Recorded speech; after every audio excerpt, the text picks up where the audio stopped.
Sportageous. Sport gets smarter. Hello, everyone, and welcome to another episode of the Sportageous videocast, where we bring you insights into the sporting world, straight from athletes, sports biz, sports professionals, and more. Our guest today is the founder of Fun with Balls, the company behind innovations like Multiball, InteractiveSquash, and their most recent technology, Limbic Active, the first home fitness solution that keeps you active while you're focusing on fun. Markos Kern, welcome to the show, Markos. Hey, thanks for having us. It's good to finally chat because we've obviously had engagements via email, and we did a piece with you some point last year on InteractiveSquash, and of course we've got you on board to chat at the Squash Summit. So we'll get into all of that, Markos. But I just wanted to start off with a little bit about this new product. I come across it on LinkedIn. I come across it on social media. Everyone's talking about it. You guys are doing an incredible job marketing it. And the product itself looks awesome. So tell me a little bit about Limbic, why you decided to launch it. What was the idea behind it? You, of course, have been you work in a very similar space as you've done with Multiball and InteractiveSquash. But what's Limbic all about, mate? Well, generally, we've been in this space now for 5 years, and we found a lot of things that work really well. And basically, if you bring it down to a nutshell, what we do is we try to take elements of gaming and technology and make sports much more engaging, because we all know that problems like everybody's sitting too much, everybody's being engaged in computer gaming too much. And we try to embrace it and bring it or use it in a way that we can actually activate people for it. And even when we started the company, we always had this vision that we want to cover the full range. So we want to go into pro training centers, but we also want to have a very low entry barrier, which is your home. And normally we planned this much later, but then came COVID. So we had a little bit of time to focus on other things. Obviously, sales of interactive squash courts and multi-ball were very slow this year because nobody likes to invest if there's nobody showing up at the venue. So we just took it a little bit further and tried to basically lower the entry bar even more. Look, I think that's fantastic. Now more than ever, we need opportunities to sort of work out at home, right? Here in Australia, things are a little bit different, but even with the vaccine coming out, things are going to take time and for everything to get back to normal. So I think, Limbic is fantastic on that front. But, you talk about how you've been in the space for 5 years. What are the similarities of Limbic, perhaps from the tech side, but also in terms of the lessons that you've learned from your previous products, such as Multiball and InteractiveSquash? And how have you sort of implemented those learnings into Limbic? Well, it's a very good point that you're asking about, because there's two elements that define our work. The one is obviously the tech side. We got to build sensors. We got to have software. It's all about server-based applications, updates, like very, very detailed hard and software. And that's been hard enough, especially if you want to fit something that's normally a big wood metal frame and sensors in the room and whatever into one box that does it all. It's been pretty challenging. But the other part is the understanding of the logic behind it. Because what all our products have in common, they run on the same platform, they run on the same kind of software applications and sensor systems, but much more importantly, they basically hack your brain in all the similar way. One term we always hear is, okay, just one more round, and this goes on for 2 hours. Yeah. What we always say is, like, people come here and say, I'm not going to do any sport, but let me try quick. And 2 hours later, they realize they're completely sweaty and they've been working out for like 1,000 calories, even though they didn't intend to. And that's basically the biggest value that we have, is the hard and software. Anybody with money or anybody that is from the field can somehow solve that or come up with something similar. But for us, the main challenge is always, how do you package it in something that's very easy to start, very easy to just get lost in for hours. So you're not thinking about the hard discipline that you normally need to do of training a stupid drill for half an hour. Your brain is fully occupied and it's just like, this is so much fun. I'm not going to think about something else. Yeah, look, me personally, I don't like going to the gym. I'd rather be doing something that's not as monotonous. I'm very keen when I go to the Gold Coast to actually try out the interactive squash facility over there. So I think this is perfect if I can have that in my house. You know, it's an absolute win-win. What I've also heard, and correct me on this point, is that, you know, you guys are doing some sort of fundraising for it at the moment through. So tell me a little bit about that and what the response has been like on that front. Well, like I said, normally we planned to, I mean, interactive squash and multi-ball are going well. We're still not profitable because obviously we're doing too many activities, and also we're offering the hardware at basically our own cost. So this has always been a challenge for us to just, we needed to get funding and work with it. And what we've been planning before is like building the Limbic is super expensive, like, because now we're getting into the product. Now we're getting into, in the early days, if you ordered an interactive squash, the moment you ordered it, we started ordering the parts. Now for about a year, we're like, we have 5-6 systems on stock. If you order an interactive squash today, we're just going to ship it out tomorrow. That's already a gigantic step. But with the Limbic, it's like, we need to build 5,000 units and cover about 500,000 in development tools. Like you need to build like molding equipment, like all these things. So we decided, okay, this is not something that we obviously have cash at hand. So we decided to go through Kickstarter, which worked really, really well. So we've been raising almost 260K euros on Kickstarter. We're now transitioning over to Indiegogo. So you can pre-order your system at a reduced price, which helps us a lot to take down the financial pressure of actually building more of these. And it's so far been amazing. We obviously received a lot of people asking to distribute the product, which we're still considering how we do it. So yeah, it's a little bit of shift of going into a much more capital intensive field for us, because consumer, nobody likes to buy something that you get in a couple of months, but the crowd per se also gives us the flexibility and a lot of knowledge, because we communicate with them really, really closely to also put on the last finishing touches. Yeah, look, I think it's fantastic. And what's really interesting to me though, Markos, is look, obviously you look at, you know, places like you're in Germany, I'm in Australia, we've got the US, the UK, other parts of Europe. I can see just from, you know, the people around me that this would do really, really well, because these are countries and there's a push for a fitness lifestyle. Yeah. Do you think that these products, including Limbic, eventually also fit into countries where, you know, which are still going through what a lot of people would call a fitness revolution? For example, we're looking at places like India, where, you know, sports is on the rise, fitness is suddenly a huge industry and wasn't necessarily 5 years ago. So what are your thoughts on, you know, the amazing work that you're doing? How does that translate to some of these other countries, or, you know, what we wouldn't necessarily call the West? Super good point. And when we started, we went completely international from the beginning, because we knew that adapting these things, and especially 4 or 5 years ago, was like, you got to be like a super early adopter, futurist, or tech lover to actually go for it. Now that's changing. And what we see even in other countries, I mean, we're now shipping the first units to Africa. We're shipping the first units to India, actually. Luckily enough, a lot of our employees are Indian, so we have good connections there, and we can address the market nicely. But generally, one term that you used is the fitness lifestyle. And what I think what's needed is, especially in these countries, I mean, fitness, in the beginning we had sports, and then we realized sports is it takes time, you need to learn it, and then we said, like, can we just package that in fitness? And fitness is just like, no, I just want to have a nice body, I'm just going to make a very simple deal, I spend time at the gym, I want to have a nice body. We are a lover of more elements that are more connected to sports, because the discipline, the social interaction, the coordination skills, the strategy, the tactics, like all this comes together. And that's basically what we try to package. So what we will be seeing in the general future is a little bit moving away from that fitness, like, I just want to have abs, I'm just going to do that movement a lot, to a more holistic, I want to have a healthy body, I want to engage and stuff like that.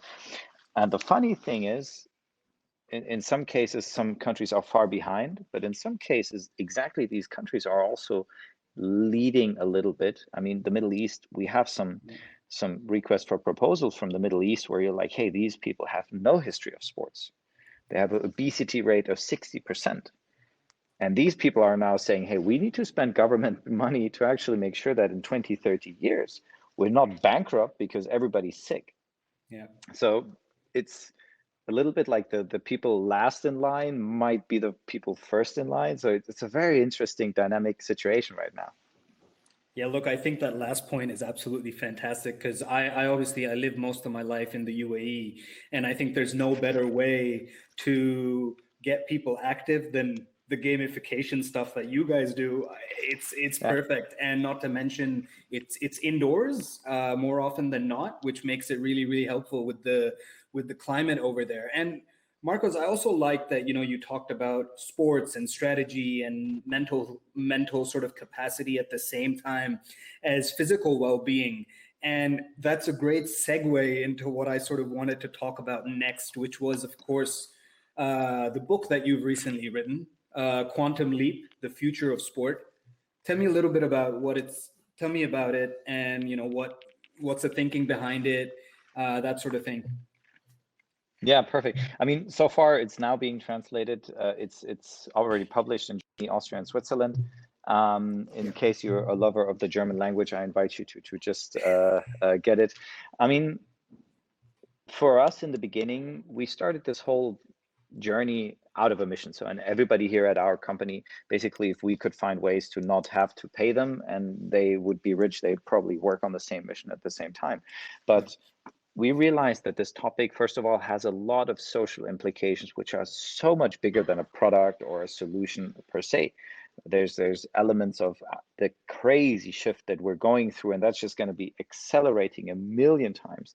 That things like our cell phones, our laptops, our COVID, everything like will happen at a much accelerated pace, and a lot of people are not aware of that. You still have tennis trainers that think that the way to solve the problem of declining participation is to offer more free lessons on a Saturday at the local tennis center. Yeah. And that's not happening. Like nobody from the people who love Fortnite, who love League of Legends, or who spend hours and hours on TikTok will say, oh, the 60-year-old guy is giving me a free lesson of a sport that's really hard to learn, that I consider to be way too elitist at this place where I have to stand in the sun and I have to buy a racket and shoes and be with all these. Hey, they just download an app. They have a million times more fun. Yeah. And they're going to have much more interaction with community and so on. So all that led me to just being, I needed to write down this whole picture of there's this crazy technology transformation, there's sports participation declining, there's our brain working on a completely different level. And at the same time, we have a body from like 200,000-300,000 years ago that if you don't use it right, is just going to be completely effed up in the making. We have people that are 9 years old that can't run backwards. They like, we have a trainer in the US, they say if they throw a ball from 6 meters away, the rate is 1/3 of the balls in the first hour is actually going to reach the wall. Like kids throw them and they drop it in the back, or they throw them right in front of their feet because they don't have the right coordination of letting go at the right moment. Wow. And that's insanely scary if you think about it. And at the same time, you have all these options, which can be this, not just ours, but also a lot of others, which basically are the perfect remedy for that. So federations, sponsors, like all these people actually need to understand the bigger picture of things. Yeah, look, I mean, you guys have obviously done that with your product, InteractiveSquash, which I'm going to come to in just a second, Markos. Just before that, for everyone watching, listening, wherever you are, be sure to check out, the new product that Fun with Balls has developed, Limbic. It'll be in the description, the caption below, and then all the other products, all of that stuff will be in the description. Be sure to check it out. Markos, coming back to InteractiveSquash, which you talked about federations or associations, sporting organizations. You have made really big strides into a rather niche sport called squash that we all know about, which you guys work really closely with as one of the things that you do, and so do we as one of the things that we do at Sportages. And this has now culminated into something that we're sort of doing together as well, which I mentioned earlier. You're going to be on the Squash Summit program, and you're going to be speaking exactly about the things that you've learned through your time within that sport. First, very quickly, did you ever play much of the game before interactive squash? Was it something you enjoyed? The funny thing is, I did not, and the first time I actually played squash was the time when I had the idea. So the funny thing is, that's maybe one of the reasons why we are so not aggressive, but so pushy with federations, sponsors, everybody actually from the squash world. Is I played squash for the very first time 3 weeks before I started the company. And one of the biggest learnings, forget the product that I had in mind from the first second when I saw it, it was like clear to me, it's like, this needs to be. But what's much more important is the cognitive dissonance between what I felt like playing it for the very first time and the image of the sport that I had already. Not actively, but that was just like, it was just the radio chatter that came through. It's like squash was that thing for me. I played it. And it was super fun. I was like, this is fucking amazing. More people should play it. Yeah. It's so much fun. It's so active. And then it's like, why do I think of this sport as something for old guys in shitty squash courts that are grumpy old grandparents still saying people should remember. And that led me to, that doesn't work with each other. And in the middle, there was this, if you now can put that up with technology, and this is a little bit of the arrogance that we need to fight in federations, and not cater squash thinking to squash players to grow the squash sport, because that's not happening. If you now say, look, we're going to make it a little wider, you can come into this cool, super fancy, amazing room, and you're going to have a party with 3 of your other kids, and you're just going to play around. You know what's going to happen? At some point, they will come to the trainer and say, now give me a racket. I can't win that game. I need to be faster. I saw the other guy. He's like, badam, badam, badam. I want to be badam, badam, badam. Give me a racket. Show how it works. Instead of parents forcing their kids to do squash lessons and people thinking that, it's like, it's, and this is like why it's a big part of the book. Federations naturally come from a very arrogant point of view. They come from preserving something that is already working. They like their job is like the job of a bank. You bring us the money, we make sure it's safe. But this is not how it works. Nobody's bringing you money anymore. Like it's like you need to be going out and saying like, hey, we have an idea what to do with your money. And that's like the complete problem that identifies not only squash, but probably 90% of the sports which are suffering from a declining participation. It's mindset. They're not looking at new ideas. They're not being open to people who are not in their custom crowd already. And this is the prime example of a federation trying to tell the Olympic Committee that this is my custom crowd. I am great. I am great. You should realize that. Something's wrong with you if you're not realizing that. Yeah. That's not how things run today. Absolutely, mate. Look, I cannot agree more. And it's really interesting because, there aren't a lot of outsiders who come into games like squash, and that's something that you guys have done. And we've also been able to do that with no sort of really background to it per se, no connections, that sort of thing. But coming to obviously talking about squash, without giving too much away, of course, what can we expect to hear about from you at the Squash Summit? And what are your general thoughts of being a part of it? I mean, first of all, within the last 5 years, especially talking with federations, with all the pro players, like we have a pretty good understanding, like how things in the system as the whole ecosystem can be improved at a very, very low level. And this doesn't mean that we're telling everybody now you all need to get interactive squash courts. So this is a great solution. That wouldn't be bad if they did. I'm just gonna we've now have a lot of squash courts out there, and there's not a single one that is not working well. Yeah. And there's not a single one that doesn't come back to us and say, like, listen, we just have an influx, and on Saturdays we have problems like finding slots because it's fully booked out.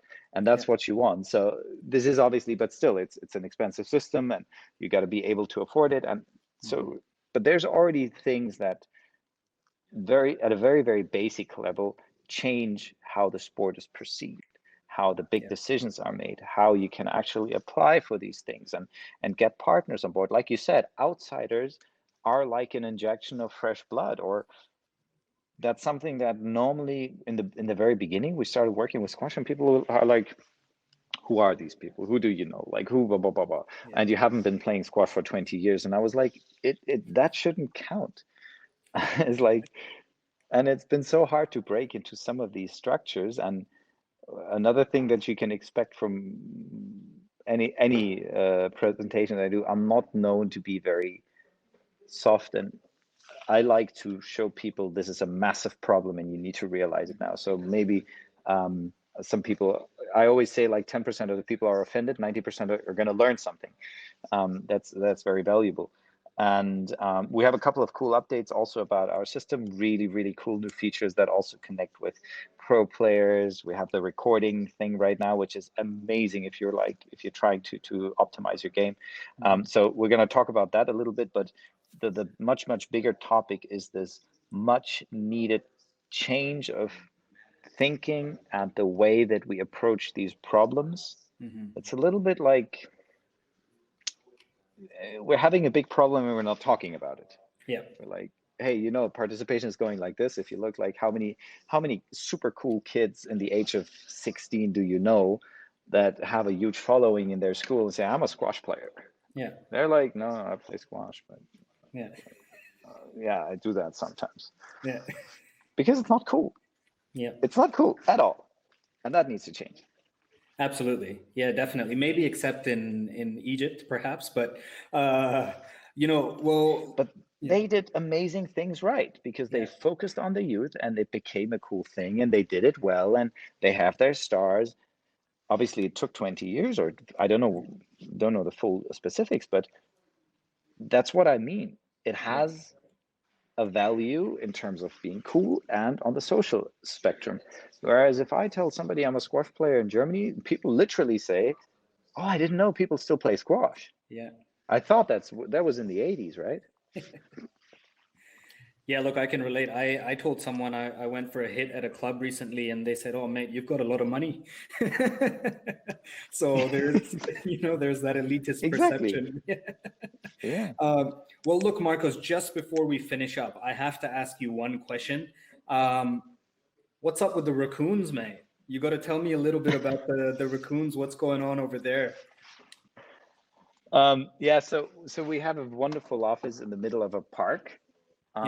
So here you see it. So we have a lot of space. It's one of the biggest inner city parks. And if you see, there's also some old structures like with electricity.